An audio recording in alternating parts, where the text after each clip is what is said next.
Hi friends, welcome back to Tamilachi channel. இன்னைக்கு நம்ம ரொம்பவே ஈஸியான ரெசிபி சப்வே சாண்ட்விச் எப்படி பண்றதா பார்க்க போறோம். இது ரொம்ப ஈஸி அண்ட் குயிக்கா செஞ்சிடலாம். ரொம்ப டேஸ்டா இருக்கும். எப்படி செய்யறதுன்னு பார்க்கலாம் வாங்க. ஃபர்ஸ்ட் ஒரு panல பட்டர் ஆட் பண்ணிக்கோங்க. கூடவே வந்து ஒரு 5 எக் வந்துட்டு ஆட் பண்ணிக்கோங்க. இந்த எக் ஒயிட் வந்து லைட்டா குக் ஆகட்டும். அதுக்கு அப்புறமா வந்துட்டு ஒரு 1/2 கப் milk வந்து இதல ஆட் பண்ணிக்கலாம். milk ஆட் பண்றது எதுக்குன்னு பாத்தீங்கன்னா அப்பதான் வந்து எக் நல்லா சாஃப்ட்டா ஃப்ளஃபியா சூப்பரா இருக்கும். சோ 1/2 கப் milk ஆட் பண்ணி இத நல்லா கலந்து விட்டுருங்க. எக்குக்கு தேவையான salt, கொஞ்சமா பெப்பர், அப்புறம் கொஞ்சமா ரெட் சில்லி பவுடர் வந்து ஆட் பண்ணிக்கோங்க.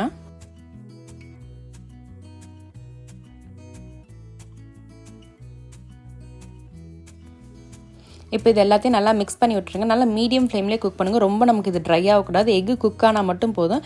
இப்போ வந்து இன்னும் கொஞ்சமா பட்டர் ஆட் பண்ணி இந்த பட்டர் நல்லா மெல்ட் ஆகட்டும். பட்டர் நல்லா மெல்ட் ஆனதுக்கு அப்புறம் இதோட மிக்ஸ் பண்ணி விட்டுருங்க. அதுக்கு அப்புறம் கொஞ்சமா சீஸ் ஒரு 1/2 கப் சீஸ் வந்து இதோட ஆட் பண்ணிக்கோங்க. சீஸ் வந்து மெல்ட் ஆகட்டும். க்ளோஸ் பண்ணி குக் பண்ணுங்க. அவ்வளவுதான், சீஸ் குக் ஆயிருச்சுனா ஸ்டவ் ஆஃப் பண்ணிட்டு இத நல்லா மிக்ஸ் பண்ணி விட்டுருங்க. நம்மளோட ஃப்ளஃபியான எக் ஸ்டஃபிங் வந்து ரெடி ஆயிருச்சு. அமெரிக்கன் பிரேக்ஃபாஸ்ட்லலாம் பார்த்தீங்கன்னா இந்த ஸ்கிராம்பிள்டு சீஸ் எக் வந்துட்டு பிரேக்ஃபாஸ்ட்க்கு கண்டிப்பாக சாப்பிடுவாங்க. பட் ஆனால் அவங்க சால்ட் அண்ட் பெப்பர்லாம் வந்து மைல்டாக யூஸ் பண்ணுவாங்க. அதே மாதிரி ரெட் சில்லி பவுடர் அவாய்ட் பண்ணிப்பாங்க.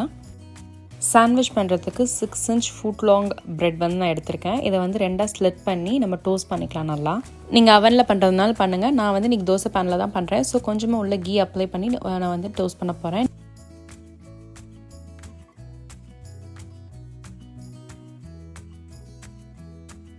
ரொம்ப டோஸ்ட் பண்ண தேவையில்லை. லைட்டாக வந்து டோஸ்ட் பண்ணால் தான் வந்து பிரெட்டு நல்லா சாஃப்ட் ஆகும். இந்த மாதிரி ஓப்பன் பண்ணி நல்லா டோஸ்ட் பண்ணிக்கோங்க ப்ரெஸ் பண்ணி.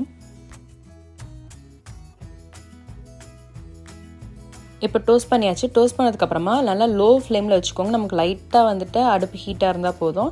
இப்போ சீஸு, அதுக்கப்புறமா வந்து நம்ம வந்து ரெடி பண்ண ஸ்க்ராம்பிள்டு எக்கு அதை அரேஞ்ச் பண்ணிக்கலாம். நெக்ஸ்ட்டு நான் டொமேட்டோ கெச்சப்பும் மயோனைஸும் ஆட் பண்ண போகிறேன். உங்களுக்கு சாஸ் வந்துட்டு இன்னும் கொஞ்சம் ஸ்பைஸியாக வேணும்னா சில்லி சாஸு இல்லைனா மஸ்டர்ட் சாஸ், அந்த மாதிரி உங்களுக்கு என்ன சாஸ் ஃப்ளேவர் பிடிக்குமோ அந்த சாஸ் வந்து ஆட் பண்ணிக்கோங்க. நெக்ஸ்ட் வந்து நல்லா ஸ்லைஸ் பண்ண ஆனியன் ஆட் பண்ணுங்கள். நெக்ஸ்ட்டு டொமேட்டோ ஸ்லைசஸ் ஆட் பண்ணிக்கோங்க. நெக்ஸ்ட்டு பார்த்தீங்கன்னா லெட்யூஸ் ஆட் பண்ணிக்கலாம். லெட்யூஸ் வந்து நான் நல்லா ஃபைனாக சாப் பண்ணியிருக்கேன். நீங்கள் வேணால் கொஞ்சம் பெருசாக கூட கட் பண்ணி வச்சுக்கோங்க. அதுக்கப்புறம் இன்னும் கொஞ்சம் சீஸ் போட்டு டாப் பண்ணிக்கோங்க. தோசை பேன் ரொம்ப லோ ஃப்ளேமில் தான் இருக்குது. எல்லாம் மேலே பிரெட் வந்து நம்ம ரொம்ப நேரம் வச்சு இப்படி பண்ணும்போது ஹார்ட் ஆயிரும். ஸோ லைட்டாக சூடு வந்துக்கிட்டு இருந்தால் போதும். இந்த சீஸ் மெல்ட் ஆகிற வரைக்கும் லைட்டாக ப்ரெஸ் பண்ணி இந்த மாதிரி டோஸ்ட் பண்ணுங்கள். சீஸ் மெல்ட் ஆயிடுச்சுன்னா அவ்வளோதான், நம்மளோட சப்வே சாண்ட்விச் ரெடி ஆயிடுச்சு.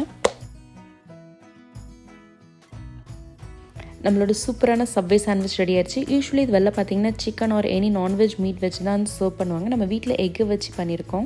நீங்களும் எக்கை வச்சு ட்ரை பண்ணி பாருங்கள். ரொம்பவே ஜூஸியாக ரொம்பவே டேஸ்டியாக இருக்கும். எக் வந்து நார்மலாக ஸ்க்ராம்பிள்டு எக் மாதிரி பண்ணாமல் இந்த மாதிரி நல்லா வந்துட்டு ஜூஸியாக வந்து மில்க் ஆட் பண்ணி ஃப்ளஃபியாக பண்ணிங்கன்னா தான் இதுக்குள்ளே வச்சு சாப்பிட வந்து நல்லாயிருக்கும் ட்ரையாக இல்லாமல். ஸோ கண்டிப்பாக இந்த ரெசிபி ட்ரை பண்ணி பாருங்கள். இந்த வீடியோ பிடிச்சிருந்துச்சுன்னா மறக்காமல் லைக் பண்ணுங்கள், ஷேர் பண்ணுங்கள், யூஎஸ் தமிழச்சிக்கு சப்ஸ்கிரைப் பண்ணுங்கள். நெக்ஸ்ட் வீக் உங்களை இன்னொரு வீடியோவில் பார்க்குறேன். Bye bye.